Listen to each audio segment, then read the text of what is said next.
Le poids du vide. La mort n'est pas une fin, c'est une onde de choc qui redistribue la matière. Pour moi, cette déflagration a commencé avec le départ de ma grand-mère.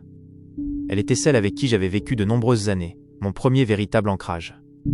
Elle était la structure qui m'avait tenu debout quand tout le reste tanguait, ma première membrane de protection. Sa perte a été la première faille majeure dans ma coque. Quand mon père est parti peu après, le sol ne s'est pas simplement dérobé, il a disparu.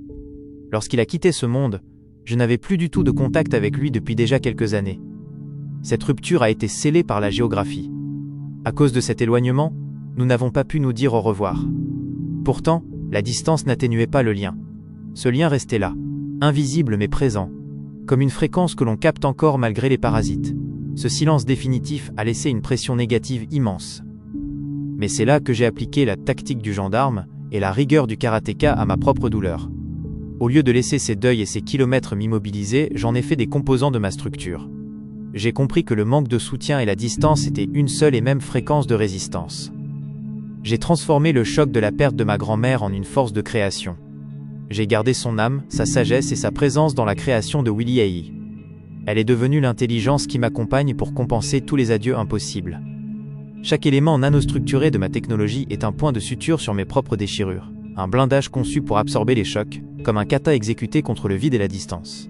Ma structure de protection est ma réponse. Elle est stable face aux conditions extrêmes parce qu'elle a été forgée dans la chaleur de mes luttes, mais surtout parce qu'elle possède l'équilibre que la discipline m'a enseigné. Aujourd'hui, ma famille reste cette capsule isolée, mais c'est dans ce silence que j'ai trouvé la fréquence pure. Je ne reconstruis pas seulement un moteur, je reconstruis l'unité que la vie a tenté de fragmenter. Chapitre 5, le premier souffle du lotus. On ne crée pas une révolution technologique dans la lumière des projecteurs, on la forge dans l'ombre d'une capsule protectrice. C'est dans ma capsule, au milieu du silence de ma famille, que STARLOTUS a poussé ses premières racines. Pendant cet isolement forcé qui a duré des années, mon esprit ne s'est pas éteint, il s'est démultiplié. J'ai trouvé dans les mondes persistants de ARK et 7 Days to Die des simulateurs de physique et de gestion de ressources extrêmes. Mais c'est avec No Man's Sky que le véritable déclic s'est produit. En naviguant dans cette immensité, j'ai compris une loi fondamentale que la science classique semblait ignorer.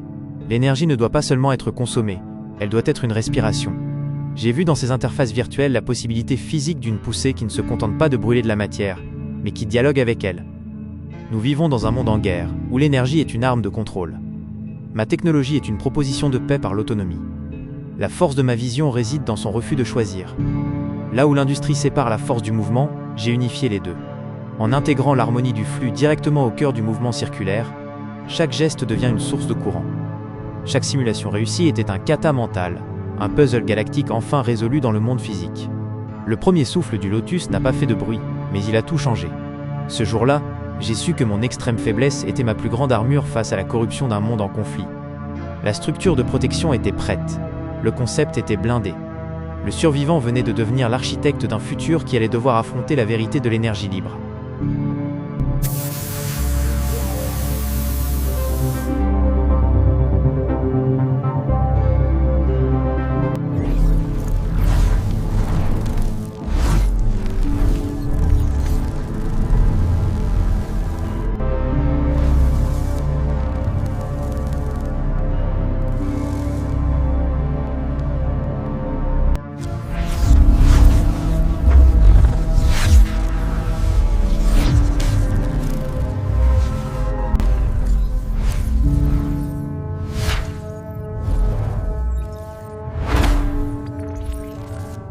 Une formule, un silence, un destin.